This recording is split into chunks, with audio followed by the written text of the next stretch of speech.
Right now at 6, the controversial data center project will be addressed at today's Joplin City Council meeting. And we've got gusty winds, mostly cloudy skies, and another very warm day. A look at your forecast coming up. Plus, charges have been dropped for a former city employee at the Carthage Golf Course. The 4 states' most watched news starts now. Well, good morning and welcome to the KOAM Morning News. It's 6 a.m. I'm Samantha Walker. And I'm Chris Warner. It's Tuesday, February the 16th. Yesterday, not a bad day at all. Temperature-wise, a little bit on the breezy side, but a very nice, warm day. Another very nice, warm day in store for us today. Amazing. I know I've been warned by you and Donald O'Keefe to enjoy these because we're kind of in fall spring. We are in fall spring. I've seen it referred to as fool spring, and it's gonna come to a close. However, it does seem as though it may return next week, but there's going to be that period in which it's going to get seasonably cold, but it certainly isn't going to feel seasonably cold because it's been so warm for so long and continues to be today. Let's start with our live look from downtown Pittsburgh, and again, it is breezy this morning. We've seen this camera shake every so often. You see the banners down there every so often flap around as well. The thing is, our winds this morning are not at the peak in which they will eventually be as we get through the late morning into the afternoon hours. West Coast camera, 7th and range line in Joplin, looking good so far. Quick stop to the KDOT camera just south of Pittsburgh, looking fine as well. And our final stop, the MoDOT camera, 20th and range line, as folks get their day underway. And again, if you're driving a vehicle like this, you're hauling a big trailer, if you've got a mid-size vehicle, or if you're, of course, driving one of the high-profile vehicles, an RV, tractor trailer, today's the day you really want to make sure you're paying attention because those gusty south winds could knock you off a little bit out there, so do be careful. And we'll get to those winds in a moment. First, look at these. It is almost 60 degrees in Joplin.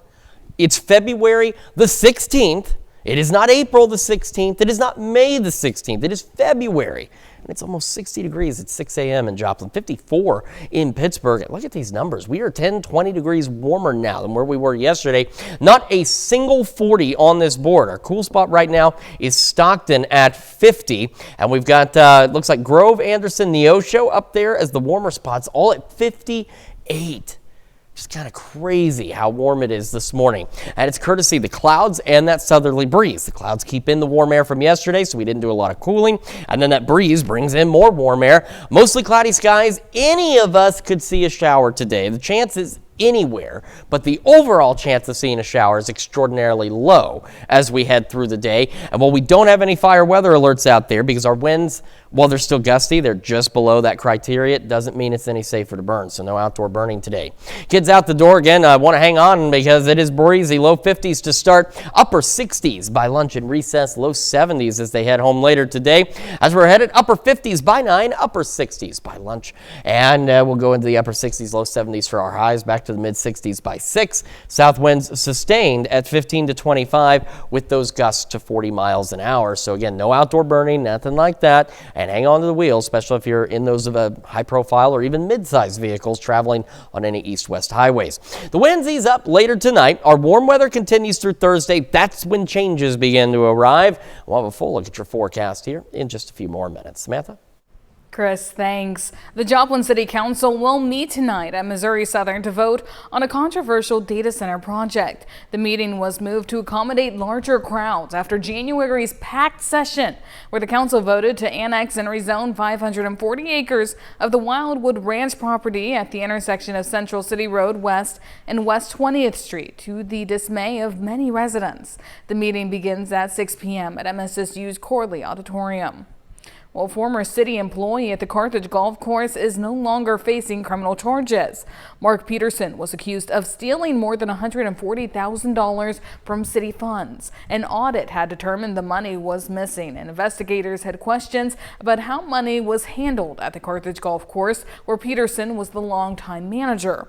The state attorney general's office charged him with felony stealing and money laundering, but has now filed a dismissal in the case. Peterson's attorney says, quote, "This case highlights the dangerous circumstances when data may be manipulated to arrive at the conclusion desired." He adds that the legal team sifted through terabytes of data to demonstrate Peterson's innocence. The charges can be refiled at a later time. Well, the FBI is searching for a Southwest Missouri man accused of running a massive cattle fraud scheme. The U.S. Attorney's Office filed federal charges against Joshua Robert Link of Strafford, Missouri. Prosecutors say it was a $220 million scam that victimized more than 2,200 people nationwide. Link and 4 others allegedly promised investors they would buy specific cattle, raise them, and sell the meat for profit through their company, Agridime. Instead, authorities say they used new investor money to pay earlier investors and personal expenses. The other defendants have been arrested. A Carl Junction police officer has died. A statement from the Carl Junction Police Department says Officer John Todd Gaines appeared to suffer a medical emergency at his home shortly after his shift ended early Monday morning. Officer Gaines worked at Carl Junction since July 2024. The list of agencies and police departments extending their condolences continues to grow. There is no word yet on services. Well, as we mark Heart Month, doctors are reminding people to recognize the signs of a heart attack. One Jasper County nurse knows just how critical that can be. She survived what doctors call a widowmaker, and today she's sharing her story of survival. KOAM's Blake Goley has more. I do believe that I'm a miracle. Doctors call it a widowmaker, a massive heart attack that often leaves little chance for survival. For this longtime nurse, it became the fight of her life. I knew I was having a heart attack. And I told my husband, I said, I am having a heart attack. I know I am. I've seen this in my experience as a nurse. For more than 40 years, she's cared for patients in their most critical moments. But this time, she wasn't the caregiver, she was the patient. After arriving at the hospital, she was rushed into surgery, her next memory waking up days later in the ICU, surrounded by family. The Freeman cardiac staff did CPR on me for over 60 minutes. And why they didn't give up on me, I don't know. I'm glad they didn't. An hour of CPR. Most people with her type of a heart attack don't make it to the hospital. Dr. Bang believes what saved her life in the hospital is one thing. What protects it now is change. Watch your diet. What you eat goes straight to the heart most times. Regular physical exercise. Physical exercise doesn't prevent heart attacks. It just gives your body the ability to fight it and survive it. After surviving what many don't, she says she feels a responsibility to speak up. Especially this being February Heart Month, I encourage people to get out there and get trained in CPR course. If first aid or your EMT doesn't get there soon enough, you may have to step in and start doing CPR. Annette says she's grateful for every day and hopes her story helps save someone else's life. In Joplin, Blake Gully, KOAM News. That's a look at this morning's top stories and weather coming up on the KOAM Morning News. Well, coming up next, a tragic shooting in Providence, Rhode Island. And temps returning to normal across the 4 states. Chris will have a look at your Tuesday forecast. You're watching the KOAM Morning News. We'll be right back. Topping Nation Watch, Minnesota's state legislature returns to the Capitol in St. Paul. It will be a somber mood at the start of the 2026 legislative session. 8 months ago, a gunman shot and killed former House Speaker Melissa Hortman and her husband at their home. Police described the killings as politically motivated. Since Hortman's murder, the chief clerk of the Minnesota House has placed fresh bouquets of roses on Hortman's desk. The flowers are there alongside her photo and a gavel. Patrick Murphy said the flowers bring a smile to people's faces and help bring back memories of Hortman, whom he considered a friend. Murphy said she liked to smile a lot. The special tribute will continue for the remainder of the year. Governor Tim Walz and legislative leaders will honor the Hortmans when the legislative session kicks off. It will include a reception with cake and bread, 2 of the Hortmans' favorite food.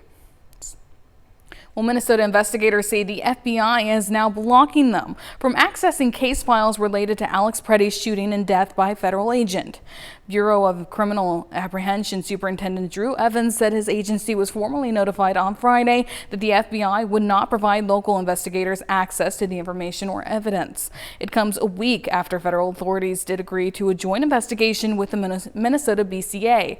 Evans called the decision, quote, unprecedented and concerning. He said if the the FBI changes its position, state investigators are willing to share information they've obtained and would welcome a joint investigation. The BCA was also shut out of files involving 2 other recent shootings by federal agents in Minneapolis.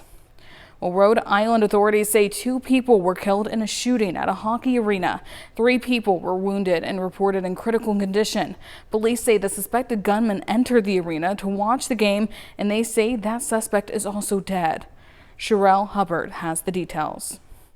A youth hockey game at this arena turned deadly Monday afternoon. It took place in Pawtucket, just north of Providence, Rhode Island. Officials say the gunman died of a self-inflicted gunshot wound after firing shots. It was like pop, pop, and I thought it was balloons, but it just kept going, and it was actually gunshots. And after the gunshots, me and my teammates ran right to the locker room, and we just bunkered up. We have 3 deceased, the suspect, and then we have 2 victims. And then we have 3 at the hospital that were part of the incident that, no, they were not trampled, that they were shot. Officials say the gunman appears to have been targeting members of his own family. You could see some of the parents watching the players kind of roam and could feel and ask them, how are you doing? And you could see the tears starting to come down and the parents hugging their kids. The shooting rattling an already on-edge community. The hockey rink is about 5 miles north of Brown University's engineering building, where a 48-year-old man killed 2 students and wounded 9 other people in December. This is devastating.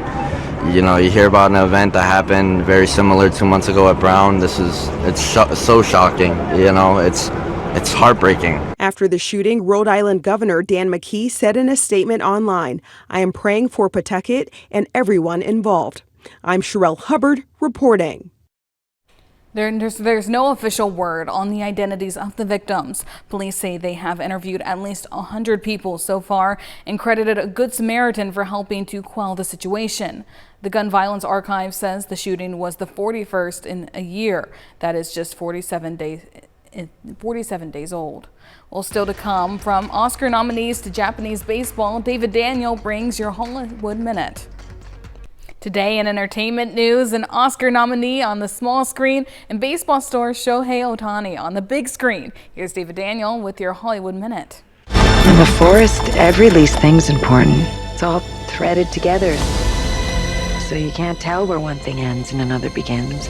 Train Dreams has won Best Feature of the Year at the Indie Spirit Awards, as well as Best Director for Clint Bentley and Best Cinematography for Adolfo Veloso. Both men, who are also Oscar nominees, say they knew the film was special while they were making it. I connected with so many aspects in the movie, and I was really connected to certain things that made the project be very personal to me in a way. A lot of crew brought a lot of themselves to it, and even brought heirlooms from their grandmother that they wanted to put in the film, things like that. Japan has taken baseball from the US and recreated it in its own image. Baseball gave Japan an outlet to succeed on the world stage. Homecoming, the Tokyo series, looks at last year's Dodgers-Cubs historic season opener in Japan as a lens into the country's passion for the American pastime. The documentary screens in U.S. theaters next Monday and Tuesday. Locations and showtimes at fathomentertainment.com. In Hollywood, I'm David Daniel.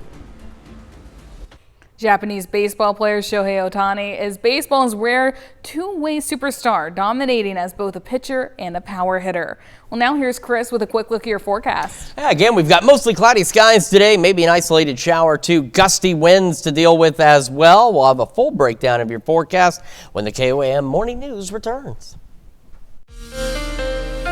Here's your Skywatch weather forecast from the trusted Roper Kia Weather Center. Welcome back to the KOAM Morning News. 6:21 now on this Tuesday morning, and I was told, because I didn't realize that I was saying the 16th earlier. It's not the 16th, it's the 17th. It's Monday again. Somewhere up here in my head, it's Monday again. But it is Tuesday. It is the 17th. Regardless, though, our temperatures this morning are nowhere near where they should be. All right, they are more like April the 17th or May 17th, and it's February 17th, so I apologize. I hope I didn't throw anybody off going, wait a minute, because it's too early in the morning to have to think like that. All right, here's what we got. Mostly cloudy skies. We have them now. We're going to have them this afternoon. We're going to have them into the evening hours. We're also going to have gusty winds. They're going to continue to increase. A reminder, again, we don't have any fire weather alerts because our wind gusts have dropped just below, our forecasted wind gusts have dropped just below that criteria. That does not mean it's any safer to burn out there. It's still not recommended. You should not do any outdoor burning or do anything that could potentially spark a fire outside, because it will still be very breezy. Anywhere in the area today, we could get an isolated shower. Any of us could see one, but the overall chances of seeing one, very low. Most of us will be dry, but a couple of you may see a couple of sprinkles here or there as we go through the day. Overnight tonight, we start to go partly cloudy, and as we head into our Wednesday, we will have partly cloudy skies initially, and then we'll start to see those skies clearing later in the day. Our gusty winds today will begin to wind down after midnight, and through the first half of our Wednesday, they'll be a bit calmer. But as we go later into Wednesday, heading into Thursday, those winds are going to ramp right back up again ahead of a pretty big cool down as we head into Thursday night. Now, Thursday during the day, we're still going to warm up. Then we'll start to see clouds gradually increasing later in the day. Winds are going to ramp up, and they're going to start to change directions as we get this system that passes just to our northeast. Now, for us, it's not going to do much in terms of any precipitation, but it is going to begin to, A, increase the winds even more so by Thursday evening, and B, switch them out of the northwest, bringing in colder but seasonable air to the area. So it is going to be a bit of a temperature shock as we head into Thursday night and the upcoming weekend, especially compared to these numbers right now. We got low 50s to start, mid 60s by 11 o'clock this morning. We're looking at highs into the upper 60s and low 70s today. Breezy, south winds 15 to 25 sustained with gusts upwards of 40. So again, just below the criteria needed for those fire weather alerts. But again, it doesn't mean it's safe to burn. You cannot be doing that today at all. Now, the gusty winds, as I mentioned, will continue through the evening hours. We're back to the mid 50s by 10. And then after midnight, they ease up a bit. We start to lose those gusts, but still south 10 to 15, back into the 50-degree range for our lows tonight. Low 70s again tomorrow, 50s again tomorrow night. Winds again will pick back up Wednesday night into Thursday. We're going to go into the upper 60s Thursday, but once that cold air sets in, as I said, that is still above normal. That's a lot colder than where we're going to be and where we have been, but that is still technically above normal. So is Friday, low 50s. Now, some of you will be in the upper 40s, which is right on for this time of the year, but the low 50s still above average. Now, excuse me, we do have another weak system coming in Friday and into the weekend. So with our temperatures becoming seasonably cold Friday night, Saturday night, Sunday night, we could see a transition from maybe some light showers to perhaps a light wintry mix Saturday. And then as we warm Saturday, we'll see that transition back to showers. And then that will repeat again into Sunday morning. It'll transition maybe to a wintry mix back to showers. Now, you can see the chances of precipitation are low. It's not going to be anything widespread, nor is it going to really add up to anything. But just a heads up, it is a possibility this weekend. Now, our return to normal is short-lived. We're looking to get back into the 60s and 70s by the second half of next week. That is a check of your forecast. We're going to send it over now to Samantha with Health Watch. Thanks, Chris. The Food and Drug Administration updated an existing peanut butter recall. More than 22,000 affected single-serve products were distributed to 40 states. They include both peanut butter packets and small cups containing both peanut butter and jelly. The products were produced by Ventura Foods and sold to distributors, mostly under private label brands. The problem is pieces of blue plastic were found in a filter at the facility where they're made. The FDA's new designation for the recall is Class 2. That means consuming the product may cause temporary illness, but not likely anything serious or life-threatening. Well, we have a supplement recall to let you know about. Ambrosia Brands is recalling certain lots of its Rosabella Moringa capsule product due to possible salmonella contamination. The recalled product was sold to consumers across the U.S. on the Try Rosabella website and through TikTok Shop. To date, there have been 7 illnesses resulting in 3 hospitalizations due to salmonella contamination. Ambrosia Brands is urging customers to reach out to the company if they have any questions about the recall. That's a look at some of today's top health stories. We'll be right back. Right now at 6:30, the humble penny might be worth more than before, thanks to collectors like Dave Sorek. And we've got a warm and breezy day out there for us and mostly cloudy skies to top it all off. A look at your forecast coming up. Plus, K-State introduces their newest employee, a hospitality robot. The 4 states' most watched news starts now. Well, good morning and welcome to KOAM Morning News. It's 6:29. I'm Samantha Walker. And I'm Chris Warner. It is February the 17th, Tuesday, the 17th. I'm only emphasizing that because I nailed it now. Man, for some reason, I just said the 16th like 12 times earlier this morning and didn't realize until afterwards. I was told. And now you're going to have the 17th so much in your mind that we're probably going to start tomorrow. And it's going to be the 17th the rest of the week. It'll be Groundhog Day, just a few days late.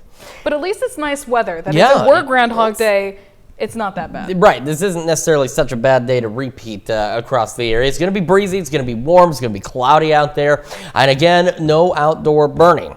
We're going to get into all of that, but first, our live look from downtown Pittsburgh, which looks fantastic, except for those clouds. And now we're getting a little daylight. If you look close enough, you can see some of the cloudy skies. So it's mostly cloudy because there's a little daylight peeking through here and there.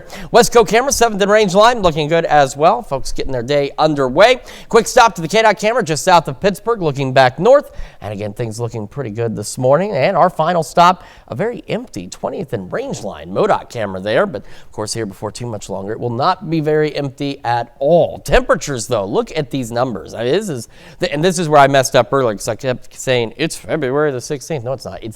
It's February the 17th. It's not April 17th. It's not May 17th. It's February, and these numbers are not where we should be by any means. In fact, this morning, we are roughly 10 to 20 degrees warmer now than where we were this time yesterday. No 40s on the map at all. Our cool spot has gone back to Cassville, sitting at 51. We got some 58s out there, Veneta, Miami, and Grove as the warmer spots. But either way you paint it, remember, our average highs are about 48, 49 degrees. We're already well above that. All right, on to the future track for the afternoon. Mostly cloudy skies. A shower is possible anywhere. We all have a rain chance today. It's just an extremely low chance. The majority of us won't see anything, but any of us could see something. But again, whatever we see will be very isolated. It's not going to add up to much, which is again why outdoor burning you cannot do. Our gusty winds are just below the criteria for like red flag warnings and such. That's why we don't have any, but that doesn't again make it any safer to do any kind of outdoor burning today. As kids head out the door, upper 40s, low 50s, upper 60s by lunch and recess, about 71 as they head home. As for your afternoon and morning drive, whatever you may be doing today, upper 50s by 9, upper 60s by noon, low 70s for most of us for those highs. But again, those south winds 15 to 25 sustain with those gusts to 40. Again, it's why outdoor burning and you cannot do, no discarding smoking materials or anything else that might be flammable. And of course, if you're driving high profile or even mid profile vehicles, hold on to the wheel as those gusty winds. Winds will ease up late tonight. We're still pretty darn warm tomorrow, and then colder air starts to push in by the weekend. Details on that in just a few more minutes. Samantha? Chris, thanks. Coin collectors continue their hobby despite the government stopping penny production last year. KOAM's Nellie Lopez stopped by a Common Sense presentation to speak with Dave Sorek, owner of In God We Trust LLC, to see what pennies are worth looking for. You just like coins, you know. You look at them and they're old and then found out they're a little valuable, then you really like them. Coin collectors are still picking up pennies, even though the U.S. government halted the coins production in 2025, which didn't come to a surprise to a district representative for the American Numismatic Association, America's Coin Club. We kind of saw it coming. It's very expensive to make the cents. So it's a money-saving thing, and I think it'll be good overall. There's been a bit of overreaction to it in terms of taking cents out of circulation. There are billions and billions of cents in production, and there should be plenty to go around. Part of what we're doing today is encouraging people to spend their loose change so that in our area we can continue commerce with money.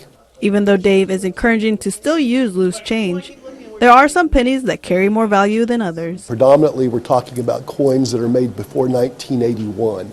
Those are actually copper cents. The cents that have been made since then, 1982 to present, are actually a zinc base with a copper wash. And they really have very little intrinsic value. We're encouraging people to spend those. There are older collectible coins too, like wheat cents in the Lincoln series or Indian cents, and those are highly collectible as well. A collection that still gets the attention of Dan, that's been collecting since 1950s. and will continue to do so despite the production halt. I don't really make any difference to me if they discontinue or not. They'll just round it up. They never go down. They'll round it up to the next coin. In Minden Mines, Missouri, Nellie Lopez, KOAM News. Well, Kansas State University introduces a robot assistant to help hospitality students prepare for the future. The Wabash Cannonbot operates at Lacey's Fresh Fare and Catering, delivering food directly to customers after student employees put destinations. The robot is part of a food production management class funded by the USDA to bring advanced technology into the classroom. Students say the robot provides valuable experience with technology they'll encounter in their careers. They graduate and they're managing operations. It's not a question of if restaurants and hotels and hospitals are going to use a robot, they're already using them. So we're trying to educate our students to really know how to interact with that robot to really serve the guest, because that's ultimately what it's all about, is serving the guest. Despite Wabash Cannonbot even playing the school fight song, reactions from customers have been mixed. Some smile at the robot while others prefer human servers. Well, the Southeast School District is moving forward with plans following the decision to close a century-old building. Last night's USD 247 work session comes after the school board voted to close the main building at Southeast Elementary School due to water damage, mold problems, and structural issues. Repairs would have cost the district at least $750,000. The question now, grade level changes for the next school year. The preferred option keeps pre-K through second grade at the elementary school in Weir, and then 3rd through 8th would attend class at the current Southeast Middle School. A second plan moves pre-K through 6th to the middle school and shifts 7th and 8th to the high school. The board also discussed options for demolition, but no decisions were made last night. The Great American Flag Swap is back, and this time it's at Roper Honda. Folks had a chance to bring in their old, worn-out American flags and get a new flag in exchange. Roper Honda says it's proud to see a high level of patriotism in the community. We do this because, honestly, people get accustomed to their flag flying, but they don't recognize that it's worn or tattered. And I think it plays a great part in increasing our patriotism, in having good quality flags flying in our homes. The next Great American Flag Swap will be in May to coincide with Memorial Day. Well, it's the end of an era for one of Silver Dollar City's oldest rides. The park announces the closure of the Thunderation roller coaster after more than 30 years.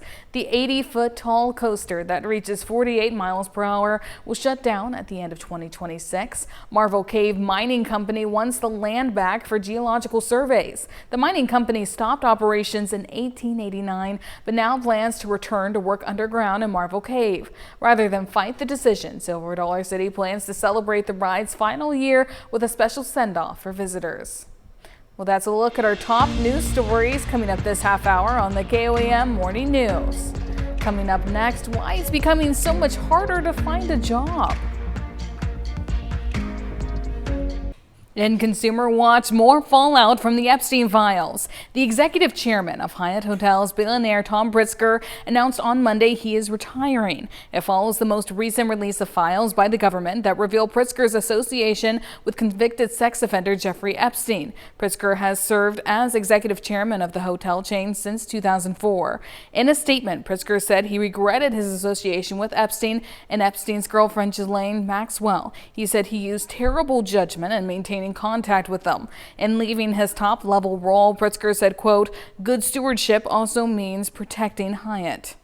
Well, it might be time to break that piggy bank. The Wall Street Journal reports a number of companies are raising prices once again. That's after a trend of holding them steady for holiday shopping.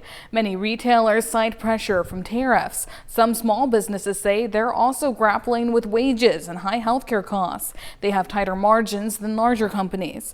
Many retailers also increased prices last year after new tariffs took effect. Well, when it comes to job creation, 2026 is off to a strong start, according to the latest jobs report. But many employers say it's taking longer to fill positions. In today's Consumer Watch, Jen Sullivan explains why some online tools many are using to speed up the application process is actually slowing down hiring for employers. Finding a new job can often feel like a full-time job because of how long it can take to get hired. The job process is always a frustrating one. John Fay with recruiting firm Robert Half says the good news is many companies say they're hiring. They recently conducted a survey of more than 2,000 U.S. hiring managers. 60% said they plan to add permanent staff. And the latest jobs report released last week beat expectations, with 130,000 jobs being added in January and unemployment ticking down to 4.3%. But Fay says it's taking companies longer to fill openings, and one of the reasons, applicants are increasingly depending on AI to craft resumes and cover letters. There are so many resumes that are coming in now, many of them looking very similar, that it's taking companies longer to go through them and longer to vet things to make sure that people really have the skills that are on their resume. In that same survey about hiring, 65% of hiring managers said AI-generated resumes are making it harder to assess real skills. It can certainly help people make sentences and things a lot crisper, but you want to make sure that that resume really reflects you. Did you deliver a project on time, manage a budget, launch a social media campaign? Fay says those are all examples that should be fleshed out quantitatively in a cover letter and resume to help you stand out. She also recommends applicants reach out directly to hiring managers in addition to filling out an application. If you do land an interview, she recommends asking what the company's timeline is to fill the position so you have a better understanding of their timing. For Consumer Watch, I'm Jen Sullivan. That's it for Consumer Watch this morning. And now here's Chris with a quick look at your forecast. Again, we've got a really nice looking sunrise out there from downtown Pittsburgh as we have these mostly cloudy skies across the area, gusty winds as well. We're going to continue to deal with that. Maybe an isolated shower or two. We'll break down the details for you and celebrate birthdays and anniversaries right after this. Time now, 6:43. All right, time now for some Tuesday birthdays, and we're starting in Pittsburgh with Brixby Amershek celebrating birthday number 2 today. Happy birthday. And Jax Leet is celebrating birthday number 6. It says happy birthday from Mom, Dad, and Big Sister. Always and forever, buddy. Happy birthday, Jax. And we've got Emma Rose Shatton in Pittsburgh celebrating birthday number 11 today. Says lots of love from Mom and Dad. And in Liberal, Sadie Meadows is celebrating birthday number 17. It says, we love you from Meemaw, Grandpa Gary, and Grandma Leanne. Happy birthday, Sadie. And in Parsons, Charles Joseph Irwin celebrating birthday number 39 today. Very happy birthday to you. And Brandon Lewis is celebrating birthday number 50. It says he's a veteran, so thank you for your service and a very happy birthday. And we've got Sherry Heflin celebrating birthday number 63. Says we love you from Teresa, Bruce, and Sissy. And in Chanute, Norma Crabtree is celebrating birthday number 98. Happy birthday, Norma. Heading over to Webb City where Curtis and Linda Smith are celebrating their 51st wedding anniversary. A very happy anniversary to the Smiths. And Mark Nadine is celebrating a birthday today. It says, happy birthday, we love you. Hope you have a great day and an even better year. And in Columbus, Linda Garrison celebrating another year wiser. Very happy birthday to you, Linda. And in Galena, Mandy Maggie is celebrating another year older and wiser. Happy birthday, Mandy. And Ronnie David celebrating another year wiser as well. Happy birthday. And in Iola, Mike Riebel is celebrating another year older and wiser. It says love from all your family and friends. And Braden celebrating a birthday. And Parsons says happy birthday from Alan and Tina Grimmett. And then Lucas Bramblett is celebrating another happy birthday. So very happy birthday, Lucas. All right, and a very happy birthday and anniversary to all of you on our list. And of course, if you would like to celebrate with us, it is super easy to do, isn't it? Yes, they should pay attention to this email that they can see on their screen. It's birthdays@KYMNewsNow.com. That's where they can send those photos, those birthdays, those anniversaries, those messages they want us to include. But they should also make sure they pay plenty of attention to that deadline that they can see on their screen, so that way we can make sure to get it in plenty of time to be able to celebrate them on their special day. Of course, very important information there, and some important information for you folks at home, because I promised I'd show this yesterday for today. I showed it earlier, but just for anybody who missed it, a reminder that we are gaining our daylight because our sunset tonight is now officially at 6 o'clock.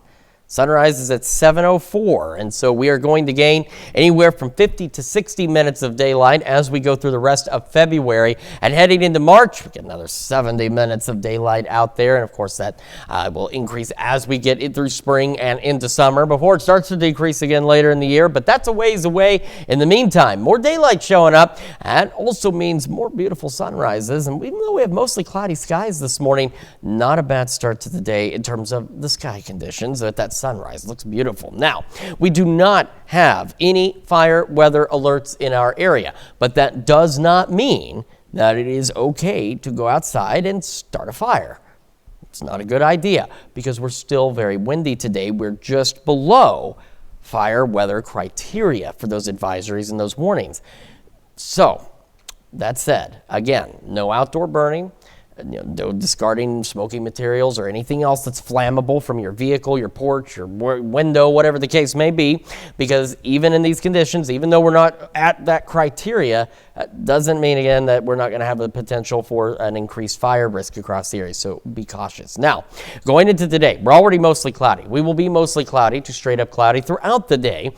However, an isolated shower or two will be possible anywhere. Any of us could see a shower. The thing is, the majority of us will not see any precipitation today, but the future track is, again, it's trying to pick up on this little shower later this evening. That's the most it's picking up on, but again, it's a possibility anywhere.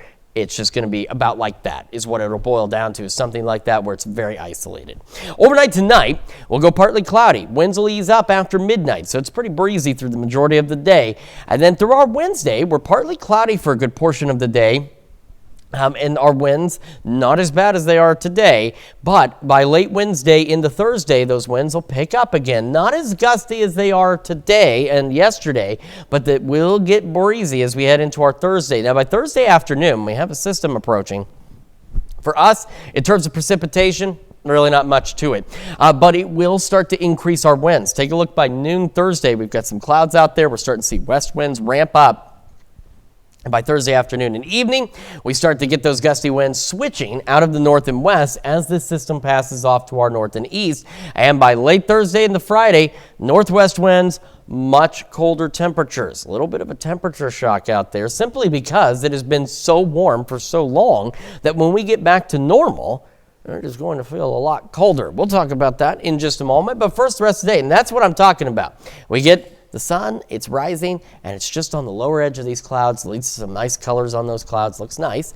It is breezy. Winds will continue to increase, though, across the area. We'll go low 50s to start into the mid-60s by 11 o'clock this morning. And looking at highs today into the upper 60s and low 70s. Those south winds 15 to 25 sustain with gusts to 40. So if you're driving a high-profile vehicle, a mid-profile vehicle, or maybe you got a trailer or something large that you're towing, you need to be extra cautious, especially on east-west roadways because of those gusty winds, and again, no outdoor burning.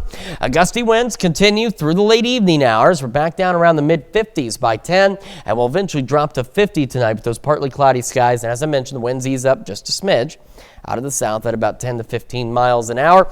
As we go into tomorrow, a low 70s, skies clearing later in the day, still back into the 50s. Thursday, the highs aren't bad, upper 60s, but then we get back into the low 30s and upper 20s, and this is where we see the return to normal as we head into the weekend. Now, I know this looks very, very scary here, but it's not as scary as it seems. It's been really warm, so any kind of wintry precipitation we get isn't really going to stick to much. Bridges, overpasses at most, but even then, these chances are low. So what we're looking at is late Friday into Saturday morning, while we're below freezing, could get a wintry mix. And as we warm Saturday, we have a slight chance of showers. Remember, this chance is low.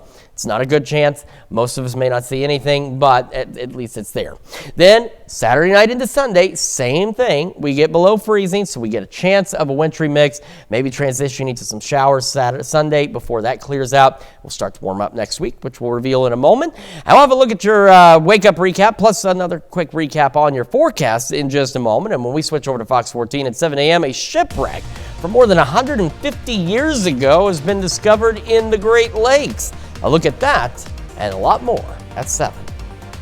This is your Wake Up Recap for February 17th, your top stories to start your day.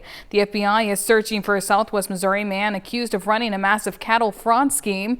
The U.S. Attorney's Office filed federal charges against Joshua Robert Link of Strafford, Missouri. Prosecutors say it was a $220 million scam that victimized more than 2,200 people nationwide. Link and 4 others allegedly promised investors they would buy specific cattle, raise them, and sell the meat for profit through their company Agridime. Instead, authorities say they used new investor money to pay earlier investors and personal expenses. The other defendants have been arrested. That's a check of today's Wake Up Recap. And again, we are warm and breezy today, upper 60s, low 70s, south winds gusting to 40, no outdoor burning, and maybe an isolated shower for at least a couple of us. Gusty winds continue through the late evening, mid 50s by 10. Winds ease up after midnight, back down to about 50 tonight. Back into the low 70s tomorrow, upper 60s Thursday. A system passing by brings our temperatures down much closer to normal into the weekend. And don't worry about that wintry mix. It's not going to be anything crazy, and it'll transition to rain again by Saturday afternoon. So sounds great, Chris. Thank you. Well, coming up today at noon, we're making Mardi Gras popcorn chicken in the Mr. Food Test Kitchen. As your morning news continues on KOM with CBS Mornings, The Godfather, Apocalypse Now, and Tender Mercies are just some of the movies that made Robert Duvall a Hollywood legend.